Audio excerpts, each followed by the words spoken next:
Ladies and gentlemen, welcome to another solo Q-cast with ThePaSch today. I have a co-caster at my side. He's going to do the color part of this game. His name is GreyGo0se, and say hi. Hi everybody. Yeah, hi nobody. Pretty much. So going over the matchup, it does look like it's Hello My Name on Nasus in the top lane, going up against Blue Hector on Rumble. In the jungle, it's going to be Trundle, played by Kamikaze89 versus the Glitch King on Udyr. In the mid lane, Kitty Cat Katarina, played by Blackie, going up against Lothan, playing Swain. And for the bottom lanes, it does look like it's a Nidalee Jinx bottom lane, played by Caro and Chaos Fire 66, going up against Tristana and Alistar, played by Lex V and Kali Koila. So, obviously, we're going to jump into the game at 0-0-0, so we'll be seeing the entire early game, looking at the teams. This is your job. What could we see in terms of level 1? What are going to be the long-term and short-term goals of both of these teams in mid, early, and late game? The one thing I do think is gonna happen is that the purple team could invade with the Flame Spitter charging up at the early level. Rumble will have a decent amount of damage. The only thing they really have to watch out for are the Nidalee traps that could spot them out, and Jinx is kind of scary in the early game already. But Nasus, for example, has a rather weak early game.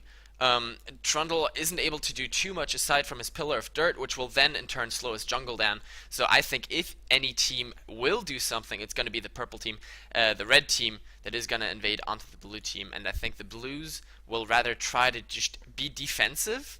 And we may see Trundle starting at his red buff in order to match Udyr's jungling towards the top lane, so then that they can possibly meet for an early 2v2 up in the top lane.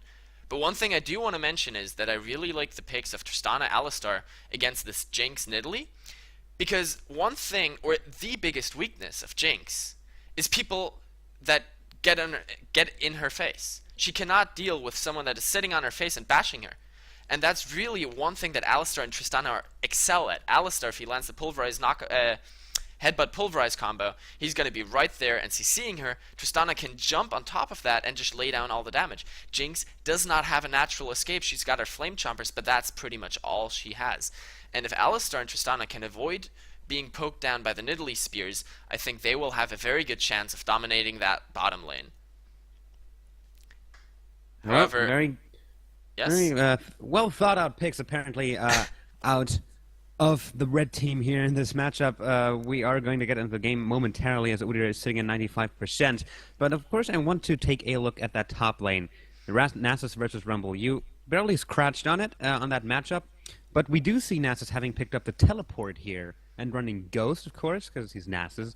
Rarely see Nasus running Flash. So he sacrificed that Ignite or Exhaust that you typically see out of Nasus in the top lane for a teleport. What might we see in terms of the middle game? Where should Nasus be showing up mainly? One thing that could be really key with the teleport is actually if the blue team manages to get an early advantage with a jungler gank on the top lane and Rumble goes down, then they get an early top lane tower, which is quite possible with the Nasus Trundle pushing that. Then Nasus could teleport down for a very early dragon, and his ultimate does enable you to pick that up very, very early, very quickly. And that could be one thing. Or, of course, as I mentioned, Tristana and Alistar generally having the upper hand in the bottom lane, he could all of a sudden teleport down there and turn everything around for his team, really making the big plays happen there. Of course, the mid lane also a very viable target. I think he's just going to be looking to get as much early dominance in his lane as he can, and then utilize that teleport to just be a huge permanent threat around the map that will hopefully even prevent the red team from going for some of the more dangerous engagements. And we do see that the game has started up. It is blue team versus red team, and it does look like they are just going to cover up their jungle entrances. No aggressive plays coming out of any of those teams. We don't even see any deep wards being attempted, so that's a pretty standard early start. We do see Caro and Chaos Fire 66 hanging around the bottom lane, trapping the place. Chaos Fire showing his face in lane. Kali Koila has spotted him out. Lex VE also in the red in the blue side, jungle entrance having been spotted out by Nidalee. It does look like the Glitch King will be starting with the blue buff here. And actually, Trundle also starting with his blue buff. Hello, my name, getting ready to help out there. As Rumble just stands in lane, waiting for his opponent and the minions to appear. Nidalee went with the traps. There is not going to be an early blue steal for her this time around, but of course those traps, one thing that make Nidalee support so viable, so popular, because she can avoid placing too many wards, and this has enabled her to actually start with a Dorn's Ring and a ward, which makes her a lot more powerful in lane. However, Alistar actually going for a very tanky start. You start with a Ruby Crystal, a health potion, and then all he has is that Explorer's Ward and the Biscuit.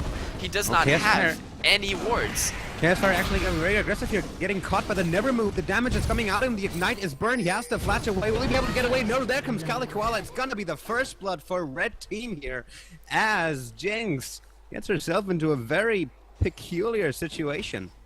And I really don't understand why she would do that. It was clear that she was going to be outnumbered in that exchange, and Nidalee is obviously going for the early game power. Why would Jinx sacrifice all the early advantage they have with that extra damage from the Dorn's Ring for nothing? She had a chance at a blue steal, but she wasted her zap, didn't get anything done with that really, as it landed on one of the small minions. And then her kit was done. Her kit was used up. As a level 1, you don't have anything else. And really, being that ballsy cost them a lot of the advantages they could have had down here in the bot lane. Of course, 2 assists went to Swain and Tristana, and we do see Blue Hector on the top lane going quite low against Hello My Name as they brawl. He's not gonna even bother using that Lightning Strike onto him to deal more damage. He instead decides to charge it up even more as Flamespitter comes out to clear out the minions and do some damage back. Blue Hector, of course, has started with boots and pots. Well, Hello My Name actually went with a Doran's Shield here. I'm not too surprised at the Doran's Shield. And as an Nasus, you want to be tanky, you want to stick around there, as Trundle actually gets the red steal. Yes, he does, and Glitch King has to run away here. He has burned his ghost. So that's an early summoner spell burn. Kamikaze 89 proceeds to clear out that camp. Oh, look at that. In the mid lane, actually. Katarina going down to Swain. We missed that. I gotta switch over to direct the camera, because I usually miss that. Glitch King again getting caught out right there as the pillar slows him. Kamikaze is still in pursuit. He does activate his burst dance, but there's the flash out of Kamikaze. He's gonna pick up the kill here. And that was a level 2 against a level 3, really utilizing the red buff to its maximum effect, slowing the enemy down, letting the dot tick every single time, picking up a nice kill for himself there. Really well done. Really well done. Did go through with the red steal and picked up a kill to spare. And on the bottom lane, we do see low health bars. The Nidalee heal, of course, is going to be a factor here. It's not going to be too strong in the early stages of the game, but a little sustain is better than no sustain. We do have, of course, the Alistar heal as well, but I don't think that actually heals as much as Nidalee's. As a spear lands on the legs of the E, the zap immediately follows, but does not hit. He's going very low here in this lane. And Nidalee sneaking into the Tribush. This may be very deadly. Oh, the spear lands, and he does still pick up the kill. Nicely done. He's still in that Tri-Brush. Kalikoala now going in toward it, but maybe he has to take some damage here with the zap. Another spear landing onto him. Chaos Fire 66 picks him up. Beautifully and Tristana Jinx perfectly utilizing their combination. Nidalee went for... Sorry, did I say Tristana Jinx? Of course I meant Nidalee Jinx. Perfectly executing their combination. They went for both 2 Doran's items, went for the early damage, and despite Jinx going down very, very early on there, getting caught at the blue buff, they've just thrown out so much poke between the spears and the zap that Tristana and Alistar were not able to sustain through that and had to be pushed all the way back, and then under the tower Black they got on the killed. middle lane, getting caught by the Never Move. An auto attack picks him up, but here comes Kamikaze with both buffs. Lothan gonna be in a little bit of trouble here as the pillar slows him down. He deals some damage back, and that is gonna be the end of it. Of course, Swain has picked up his second kill of the game here, this early on, as the kill score is at 3-3. Nice pulverized headbutt combo from Kalikoala. Chaos Fire may actually enter a little bit of trouble here, as in the middle, and Kamikaze actually goes down to Lothan. He is now on a killing spree. Meanwhile, on the bottom lane, Karo has showed up and saved the day. Yeah, the Swain is getting really scary. His Torment already doing so much damage. He's leveling it. It is, of course, that dot that deals damage to you with that tether, and it's so powerful at these early stages already, and he's really making it count for himself. We will see how much he's able to snowball out of this. It looks like he's going to go for the Hextech Revolver early on, and we'll see what exactly he decides to pick up, but it may even be a Spirit of the Spectral Wraith, just for even more lane dominance, pushing the lane faster, and then he continues this lane dominance. again getting caught in the mid lane. He's gonna go down here. It's another kill for Lothan. He's coming out really strong. Meanwhile, on the bottom lane, Glitch King decides to show up, but Chaos Fire takes the stick. Immediately moves back. Nice full reps headbutt combo out of Alistar, but Lex VE was not there to act on it. They now decide to turn the aggression around on the Lex VE. Spear actually landing, dealing a lot of damage. But yeah, Italy being able to pick up. Oh my god. Look at that. The zap actually landing. Just kind of barely surviving. Carol going for the spear, but not landing it onto the center. Lands it onto Kelly Koala, though, who goes really low. And they have to be forced back out of the lane. Kamikaze again in the mid lane going down low. Then really, really strong here in this early game. He has picked up 5 kills at 7 minutes and 20 seconds into the game, as we do see a slight gold lead for the red team here at this stage. Of course, gold leads don't really, especially if they're that small, don't really mean much this early in the game. At Lothan, they become very, very scary.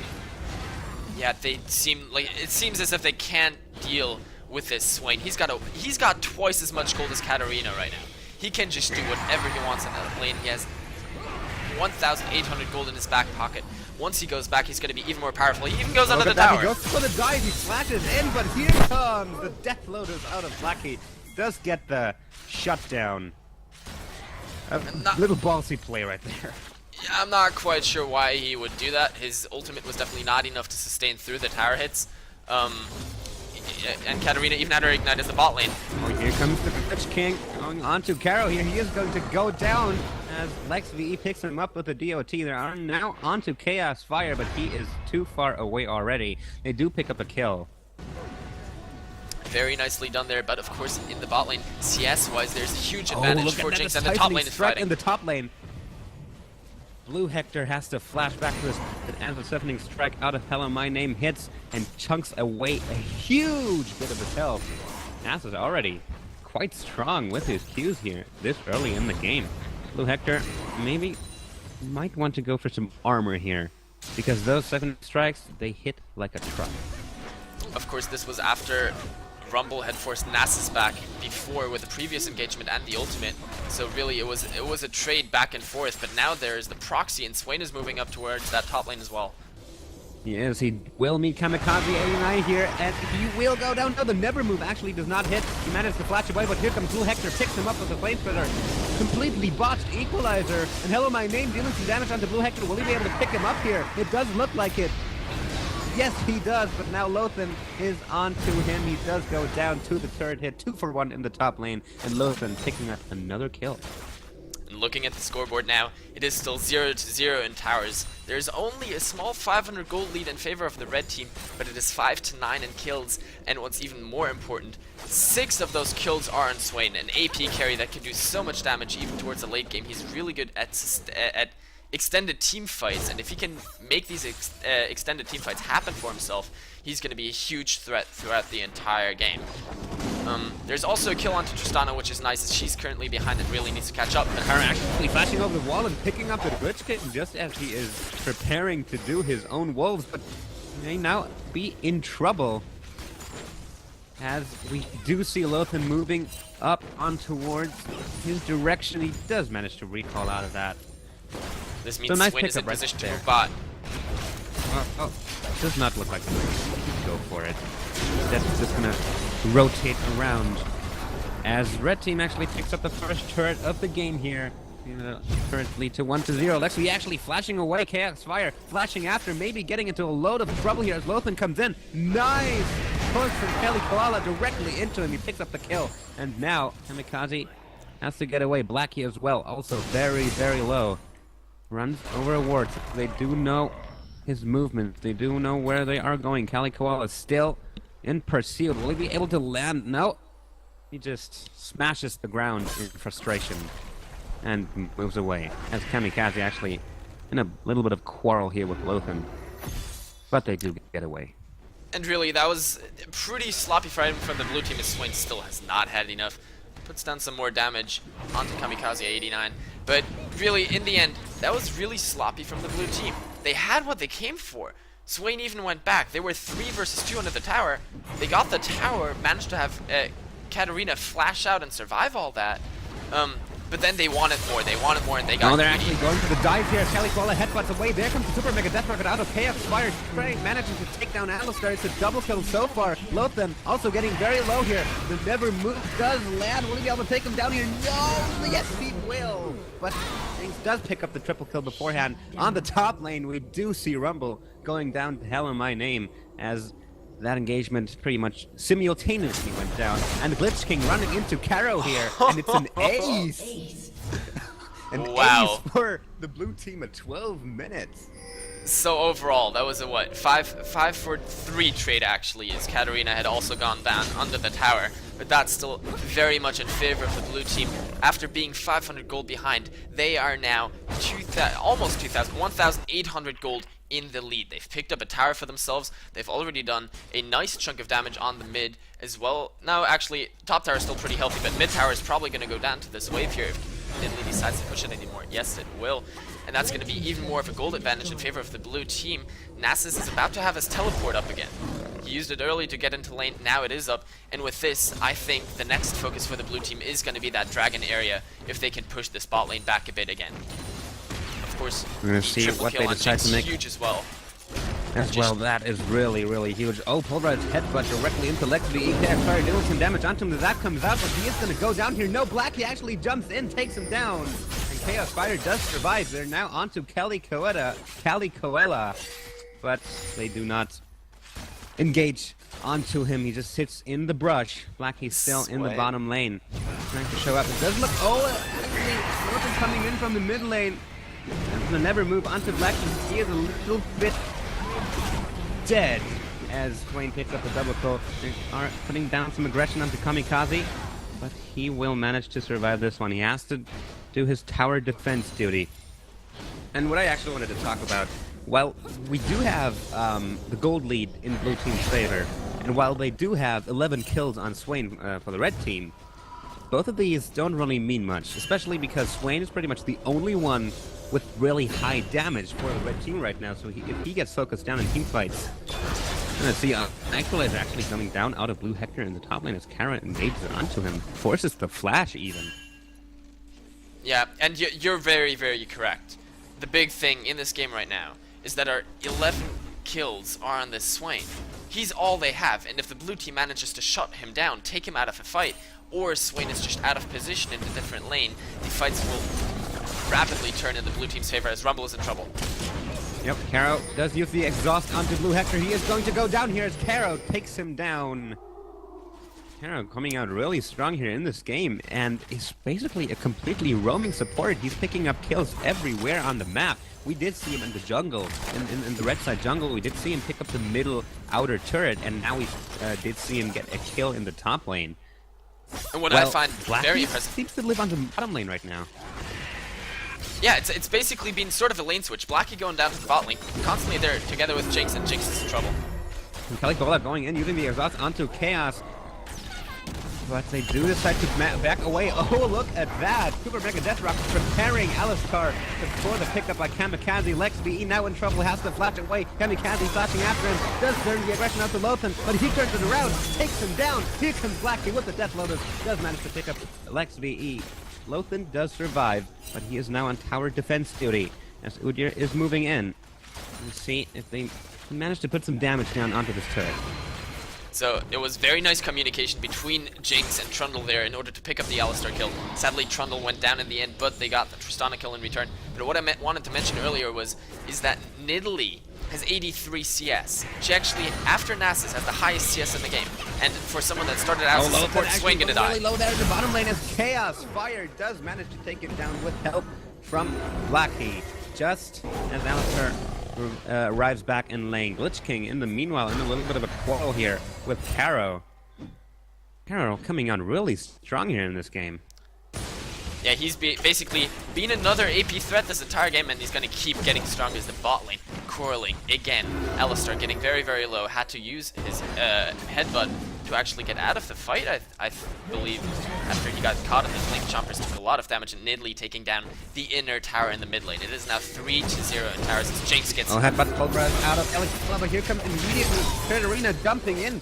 Actually using the death load, it's canceling it by moving. Lex VE now in trouble as Kamikaze moved in from behind. He is going to go down here. Another kill, another double kill onto Chaos Fire 66 as he does pick up double buffs and is now sitting at 7 kills. At 16 minutes into the game, gold lead meanwhile has immensely increased in favor of the blue team here as they are now sitting on a 7,000 gold lead. 4 turrets to 0, 18 kills to 15, and only 17 minutes into the game. And Glitch King using Ghost in the mid lane, trying to get onto Caro, trying to get this done. He just jumps over the wall. Will probably manage to get away here. They're still pursuing. He runs over a trap, but does give up the chase.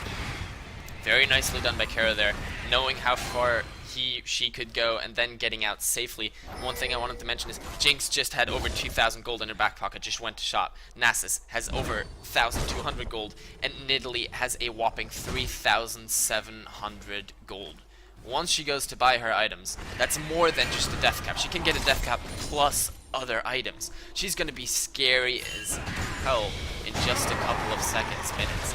And really, once she comes into play, so far this has been an overall map pressure split push kind of game for the blue team. But after Nidalee goes to buy her items, they can really turn this into a siege game. They can just stack with 5 men into a lane as Trundle's in trouble. Maybe in some trouble here as he gets caught up by Lex VE and Kaylee Koala, but here's Hello My Name trying to save the day using the 7 strike onto Lex VE. Loads of damage coming out. Blackie trying to Shunpo in. He does manage to do it. Death level is used. Lex VE goes down to Hello My Name. They are now onto Lothar, and that's a flash away. Glitch King goes down to Chaos Fire 66. Here comes the Equalizer from Blue Hector. They are still onto Lothar. The Zap Lance, he is going to go down here. Double kill for Jinx. And they are still not done. Spear coming out, trying to catch up Kelly Koala. There he is in this rush. 3 members of the blue team in there. He tries to headbutt away Hello My Name into the turret. He does take a lot of damage, but it's still a triple kill for Jinx. As they are now onto Blue Hector. Will it be the quadra kill? No, it will not.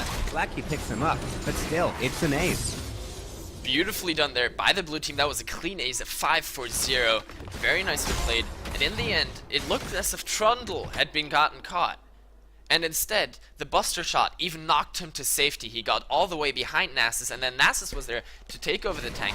Then Jinx and Katarina came around from the bot lane. Actually, Katarina went through the Baron Pit, jumped over the wall, did all her damage, but the death load was down, wasn't interrupted, and then they just picked off target after target after target. They get excited passive from Jinx, of course, so very, very powerful at doing that. She gets this huge movement speed as soon as somebody is killed or a tower goes down, and that was really what enabled her to chase down kill after kill, and in the end she almost got the quadra, but now she's in trouble. Yeah, she's in trouble. The Never Move Lance is going to go down here. Shutdown goes over to Swain, but still, we aren't even 20 minutes into the game. The blue team is sitting on a 9,000 gold lead almost. 23 kills to 16, 5 turrets to 0. We did see a very strong start early on from the red team, but they've just fallen behind so far. The rest of the early game went in red team's way. The rest of the game, blue team's. Definitely. Precisely. The red team had an early first blood. Swain was getting really, really fed in the early game, and then the blue team said, okay, you know what? We're going to send Nidalee to go all over the map, farm herself up massively, and have Katarina play sort of a support role, constantly be camping that bot lane, and they're going to do well there, and Swain will be kept in check a little bit by this Nidalee that can actually... That was pushing massively. Swain tried to roam, lost his own lane pressure, and in the end, his tower went down before the blue team's tower. Actually, his inner tower is down before even the outer's down for the blue team. One thing we haven't seen focused on at all is the dragon, but now that the blue team is so far ahead, Nidalee again up in that top lane, they may be looking to make a move here. Swain has just gone back, so I don't think the red team will actually try to do this, but Jinx gets caught. He just rocket jumps in. Blue Hector is there as well. Equalizer is used, trying to take down Chaos Fire. The burn damage burns away, but he does manage to get away. Where is he? No! Flash Flame Spitter out of Blue Hector. Managed to pick him up. Blackie may now be in a little bit of trouble. He jumps in, gets reset, but is exhausted. Here comes Kamikaze trying to save him. Death Lotus is used, but Kaylee Koala, twisty, tanky still, is going to jump onto him. Will he be able to go down here? Blue Hector barely not managing to pick Blackie up, and he's the Glitch King. He does pick him up, but it's now a 2 versus 2. Kamikaze taking a lot of damage here as Cali Koala with his low health comes in, trying to do his best. And Kamikaze in a quarrel here with Glitch King, flashes over the wall in the last moment. Hello, my name This is a myself, 4v5 taking from down blue Cali team. Koala and Glitch King. Maybe the next target here, as both ghosts are burned, but here is the Wither. He is going to get taken down. Super Mega Death Rocket. A little bit late. But still, they are now onto Lothan. The Never Move does land, but here comes Trundle trying to get onto him. Does get harassed away. Lothan actually picks up the kill here. And Hello My Name, really strong, still in pursuit. Wither has been used. The Siphoning Strike is not enough to pick him up. What All a this time, long though. and drawn-out fight. All this time, though, that was a 4v5, and Karo had been pushing the top lane. She got 2 towers out of that. And overall, the trade wasn't bad for the blue team, despite losing Trundle there in the end. And Actually going on to Tristana here, just flashes and leaves onto her. Now taking a lot of damage from Blue Hector. Is ignited, has to jump away. The spear lands. Look at that. Look at the damage. Here comes the Equalizer. Manages to take him down. Karo turning around and taking down Rumble. What a play. beautiful Gonna judgment move there. back onto the top lane, lands a spear onto Lothan, and just gonna continue pushing. Beautiful play there by Or Kara, not. really judging it well. Able to move backwards out of the equalizer, deciding, okay, this is the time to fight, turning back around, taking him down, and now she's still not done. This Nidalee really being a huge factor in how this game's playing out. Witch King and Lothan now onto her, but here comes Blackie. She's still in pursuit. Kara manages to turn the aggression around, deals a lot of damage. Here comes Blackie, Shunpo's in. And in the meanwhile, we did see Jinx and Nasus come up for takedown Swain. They are now 4 people on that top lane. Are going to push down the minion waves that are coming in quite fast and maybe looking for an inhibitor here. The inhibitor is open, so I do think that that's what they're going to go for. And really, this was the time we saw the Nasus teleport come in really, really handy. He just went up there and came in behind Swain, and the ignite from Jinx negated so much of Swain's damage. It is Oh, a beautiful weakness. traps by the red team actually as Karo's going really low. Chaos Fire actually managed to pick up Tristana with the zap. Kelly Koala has to flash away as he gets hit by another zap. Flash out of Blackie. Oh, actually headbutts him away, but he does go down to Chaos Fire. There are now 3 people onto the inhibitor. It will go down. Glitch King trying his best to prevent it. Takes a lot of harassment. Here's Lothan, but they cannot prevent that inhibitor from going down. But now, Blue Team will retreat. They have to get away. Chaos Fire goes down. Here comes the Equalizer. Lothan actually going really low here against Kamikaze. He does get taken down. Black and Kamikaze still alive. Following deal with Blue Hector and the Glitch King. Best Lotus picks all of them up. It's a 4-for-1. Just after they have picked up the inhibitor, and they are going to continue this push. Lex VE, meanwhile, back up. Cali Koala will be back up as well. Blackie almost going down. Look at that siphoning strike! Oh my goodness, how many stacks does he have? 399 extra damage on that Q. Oh, wow. That was That- massive. Look at that, he's actually gonna... That was basically a 2-hit. 2-hit execute. Yeah. It's ridiculous. Wow! And while that all happened, Blue Team was pushing down the middle inhibitor turret, are going to pick up the second inhibitor of the game here as Calicola tries his best to prevent it, but there's really nothing he can do. Logan now trying to engage onto Karo, but he is in the middle of Hello My Name. We have seen how much he's hurt. Kili Koala trying to headbutt Karo, and here comes the Super Mega Death Rocket, actually manages to pick him up. But the fight breaks down immediately. Logan taking the second strike. Look at that, the damages! Damage on go down here to the Glitch King, but he gets taken down by Hello My Name. There's still onto Blue Hector, another Siphoning Strike hits. He is going to go down here as well. Lex VE jumping in with the barrier. The surrender coming out of the red team as the game ends at precisely 25 minutes with a kill lead of 41 to 21. A gold lead of almost 20,000.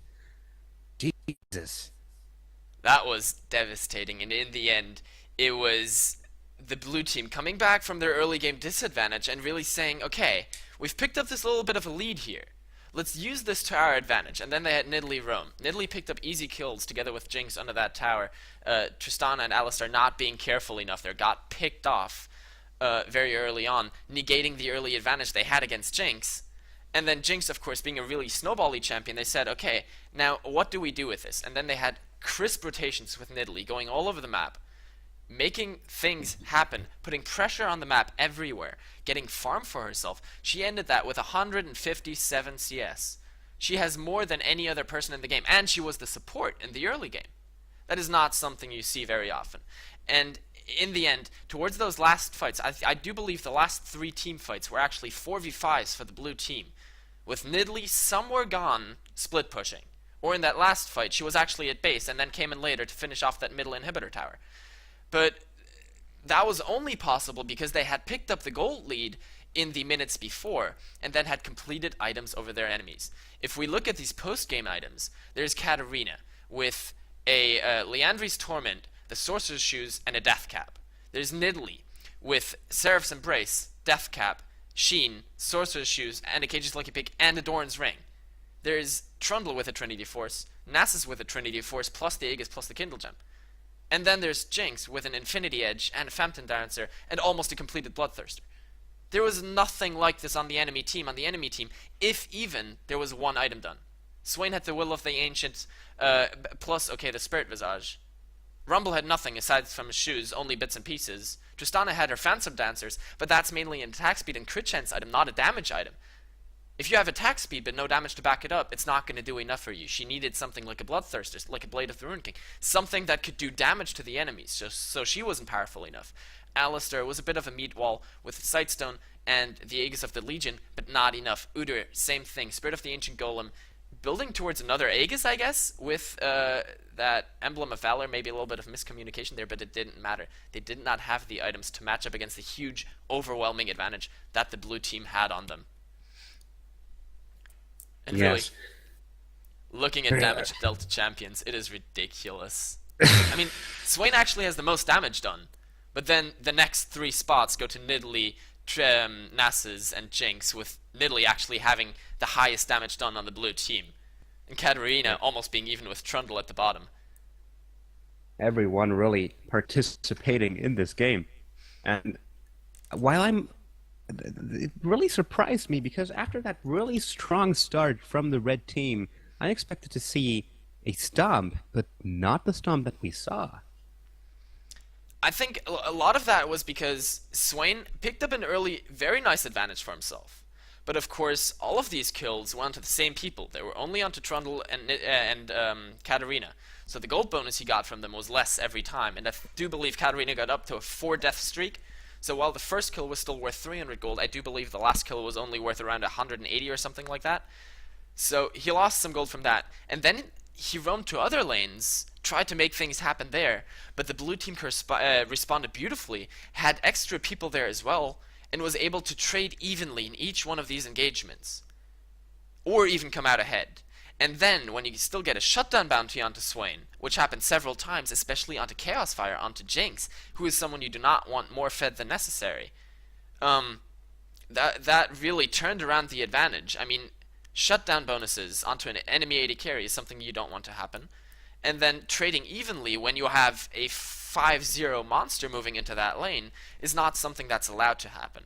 And it was really often because the red team was a little bit sloppy and the blue team was just crisp and spot on in every single rotation. The spears hit at the right times, the zaps were there, and even though they were a bit sloppy, a bit greedy at times, generally they had the upper hand in every single fight of this game. And it showed. They really made it count for themselves. And once they saw where their advantages lay, they made them even stronger. They snowballed ahead, took the openings, and I do believe there was only a single dragon actually taken in all of the game. But it didn't even matter. They had enough objectives to focus on with the towers and the kills. Don't need dragons then. Yeah, red team didn't even manage to pick up a single tower in this game, and it was just ridiculous. Hello, my name's Siphoning Strikes. That was... I don't even know what to say. I don't even know what to say to that. That was ridiculous. 2 hitting the enemy's Tristana, but of course Tristana was under level 11 compared to the 13 of Jinx and the 16 of Nasus. Nasus 818, of course it wasn't at that score yet, but he had already had the Aegis and the Trinity Force plus his Boots of Swiftness, so he was able to catch up to Tristana, especially with a Wither on her. She had no way of getting out of that. And then his Siphoning Strike with 399 extra damage just chunked her for half her HP out of nowhere. That only got more as he started charging it with champions instead of minions, as we very, very clearly saw during those end stage of the game. So it was a rather short game, but still it was quite exciting. Loads of action on all over. That does it for us. Thank you for watching if you did, and I will be back with another solo cube cast in the foreseeable future. Goodbye.